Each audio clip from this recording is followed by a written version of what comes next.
وہ کنواں اس میں پانی موجود ہے، جائیں گے اور اس کا پانی جو ہے آپ پئیں گے، آپ کو محسوس ہوگا کہ یہ عرب کی دھرتی ہے، یہاں پہ تو پٹرول کی خوشبو، یہ اس طرح کا پانی دستیاب بھی نہیں ہوتا، لیکن آپ پانی سے سیراب ہوئیں گے تو آپ کو انشاءاللہ اس میں محسوس ہوگا کہ واقعی یہ معجزے والی جگہ ہے۔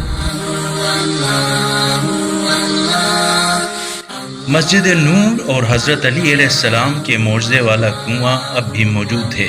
مدینے میں جس جگہ یہ مسجد واقع ہے یہاں مشرکین آباد تھے۔ یہاں حضور اکرم صلی اللہ علیہ وآلہ وسلم اور مولا علی علیہ السلام تشریف لائے اور ان کے ساتھ جناب قمبر، سلمان فارسی، جناب ابو ذر غفاری اور مالک اشتر بھی تھے۔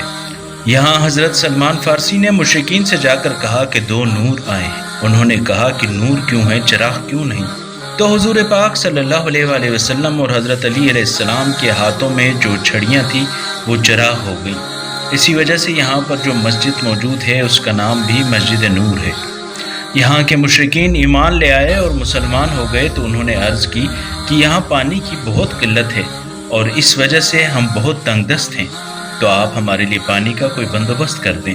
جس پر حضور پاک صلی اللہ علیہ وآلہ وسلم نے مولا علی علیہ السلام سے کہا اور حضرت علی علیہ السلام نے پیر کی ٹھوکر لگائی تو یہاں پر کنواں جاری ہو گیا، اور یہ کنواں اب بھی اچھی حالت میں ہے اور اس میں وافر مقدار میں پانی بھی موجود ہے۔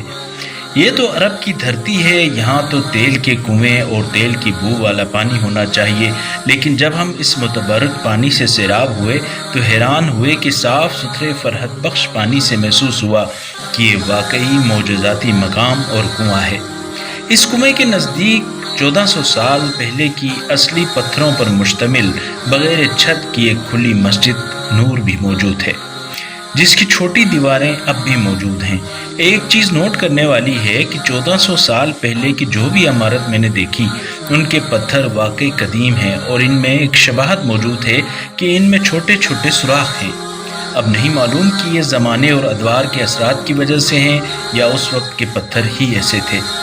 ہمیں بتایا گیا کہ بہت سے لوگوں نے خواہش ظاہر کی کہ ہمیں اس مسجد کو بنانے دیا جائے، لیکن اس وقت جو مالکان اس جگہ موجود ہیں انہوں نے انکار کر دیا، اور یہی کہتے ہیں کہ ہم نے مسجد کی برکت کی وجہ سے اسے ایسا ہی رہنے دیا ہے۔ اس کے ساتھ ہی کھجوروں کے درختوں کا ایک بڑا اور خوبصورت باغ بھی موجود ہے، جو یقیناً مولا علی علیہ السلام کے اس معجزے کا ہی کرشمہ ہے جو کنویں کی شکل میں موجود ہے، اور اس سے یہ باغ سیراب ہوا ہے۔ کنویں اور مسجد کے درمیان زیتون کا درخت بھی موجود ہے۔